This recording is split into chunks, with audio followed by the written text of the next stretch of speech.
Hello everyone, welcome back to my channel B4 Bio and I am Mudit Narayan Singh and I am here to teach you biology.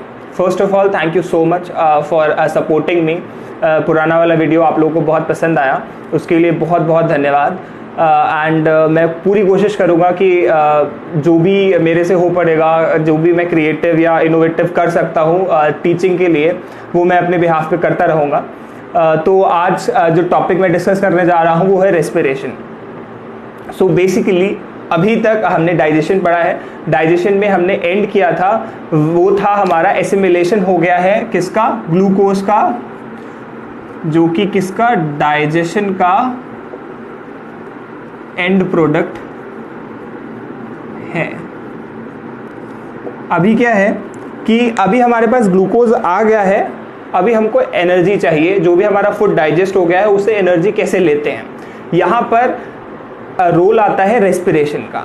अगर हम यहाँ पे respiration की बात करें तो उसको डिफाइन किया जाता है कि the process of releasing energy from the food is called as respiration. It's basic and simple.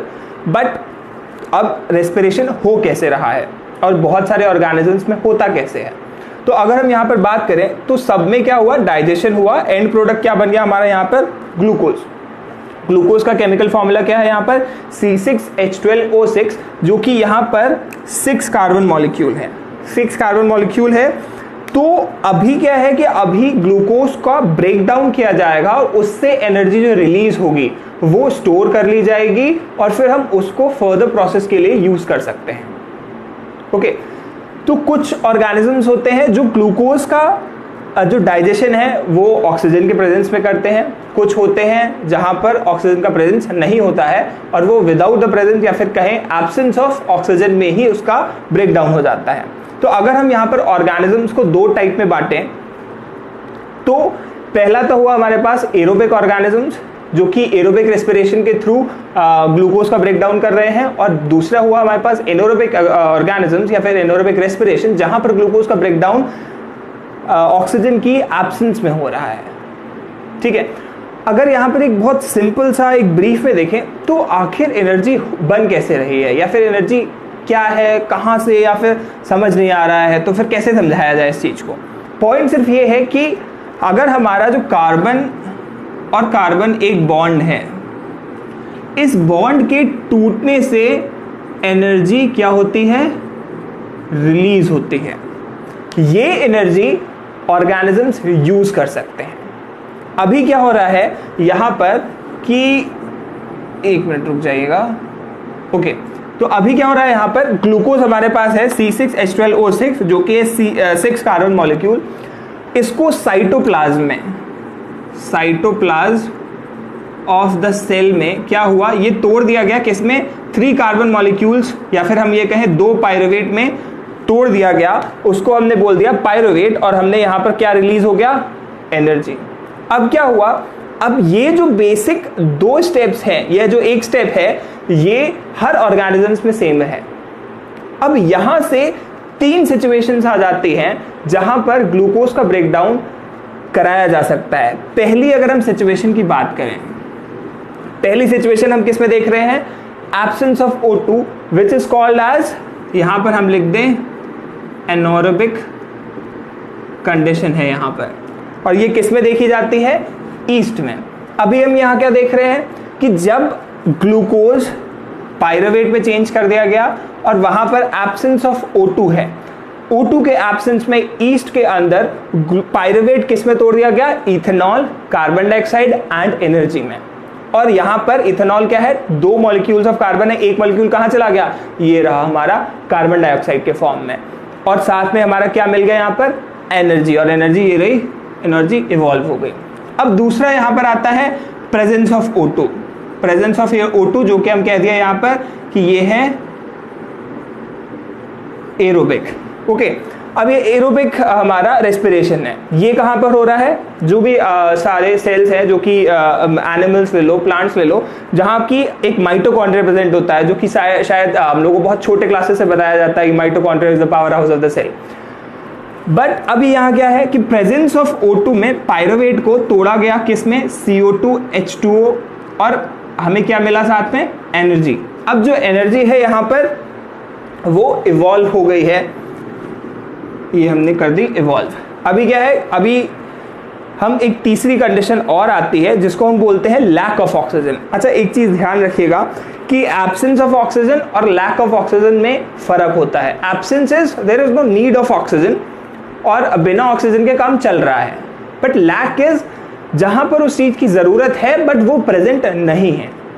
तो इसलिए क्या है, जैसे अगर मसल्स की बात कर लें, आपने देखा होगा जब बहुत ज़्यादा एक्सरसाइज कर लेते हैं तो मसल्स में सोरनेस आ जाती है। वो इसलिए होती है क्योंकि वहाँ पर प्रॉपर ऑक्सीजन पहुँच नहीं पाती है, जिसकी वजह से पायरुविक एसिड या फिर हम कहें ग्लूकोज का डाइजेशन पूरी तरीके से नहीं, ग्लूकोज का ब्रेकडाउन, ग्लूकोज का जो ब्रेकडाउन है वो पूरी तरीके से हो नहीं पाता है।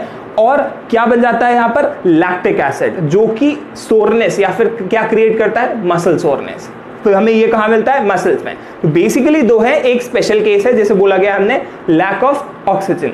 अभी क्या है कि मैंने कहा रेस्पिरेशन हुआ, रेस्पिरेशन में हमारे पास जो ग्लूकोज है वो साइटोप्लाज्म में पायरुवेट में चेंज हो गया। और वही चीज हमने दो केसेस में बात करी, aerobic respiration and anaerobic respiration. Aerobic respiration कहाँ हुआ, एब्सेंस ऑफ O2, और हमें हुआ ईस्ट में, और ये हुआ क्या मिला हमें, इथेनॉल, CO2 एंड एनर्जी। और वही जो एरोबिक रेस्पिरेशन है वो हमने क्या दिया यहाँ पर, presence of O2 in mitochondria, और मिला है हमें CO2, H2 और एनर्जी, जो कि इवॉल्व हो गया। अभी क्या है, यहाँ पर एक स्पेशल केस की बात करी हमने जहां पर लैक ऑफ ऑक्सीजन हो जाता है, जैसे मसल्स में, जहां क्या बना है हमारा, लैक्टिक एसिड प्लस एनर्जी। अभी बात ये आ रही है कि आखिर हम इस एनर्जी की बात कर रहे हैं, बट एनर्जी हमें कहाँ, कैसे स्टोर कर रहे हैं हम इस एनर्जी को। जैसे ही एनर्जी इवॉल्व होती है, energy release is utilised to form ATP। What is ATP? It is adenosine triphosphate. It is basically, adenosine is the main centre molecule जिसपे 3 पर्टिकुलर फॉस्फेट है वो जुड़ा रहता है। अभी क्या है कि हमारा मान लेते हैं, जैसे ये मान लीजिए A मान लिया हमने, A ये हमारा एडेनोसिन और ये हमारे उससे 3 फॉस्फेट्स जुड़े हुए हैं, ठीक है। अभी क्या है, हमने कहा कि जब हमें एनर्जी मिलती है तभी क्या होता है, ये होता है एडेनोसिन डाइफॉस्फेट, और जब एनर्जी मिलती है तो उससे बॉन्ड फॉर्म करवा दिया जाता है किसका, एक और फॉस्फेट का, और बन जाता है एडेनोसिन ट्राइफॉस्फेट।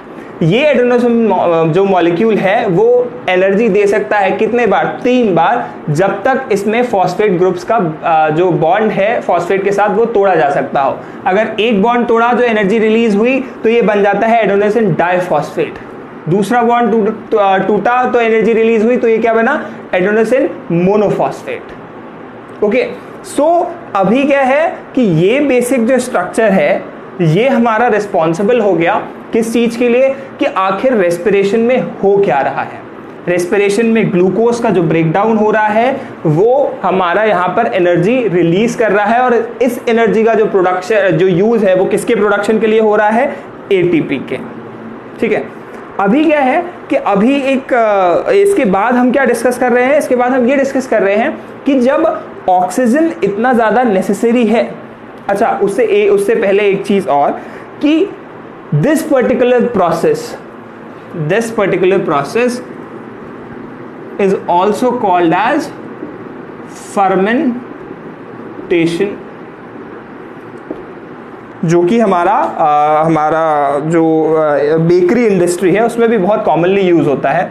और फर्मेंटेशन में इथेनॉल बन रहा है, which is a type of alcohol.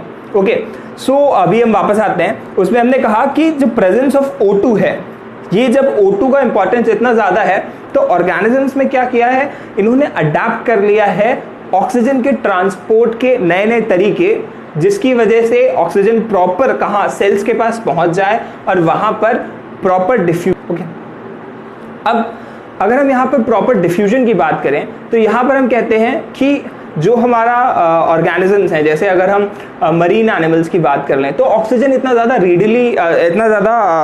Available नहीं होता है, तो वो क्या करते हैं, वो जल्दी सांस लेते हैं। जैसे अगर आप मछलियों को देखें या फिशेस में देखें तो वहाँ क्या होता है, वहाँ पर हमारा जो फिशेस हैं वो लगातार फोर्सफुली वाटर का इंटेक माउथ से करते हैं और गिल से निकाल देते हैं। और सबसे ज़्यादा इंपॉर्टेंट वहाँ पर जो इंपॉर्टेंट चीज़ वो ये है, एक प्रॉपर सरफेस चाहिए जहाँ पर ऑक्सीजन का डिफ्यूजन हो सके, किसके साथ, ब्लड वेसल्स के साथ, जहाँ से ब्लड उस चीज़ को कैरी आउट करके कहाँ ले जा सके, टिश्यूज़ के पास। तो अब इसके बाद में वीडियो में हम पढ़ेंगे ह्यूमन रेस्पिरेटरी सिस्टम या फिर ह्यूमंस में ये सारी चीज़ें कैसे होती हैं। Thank you.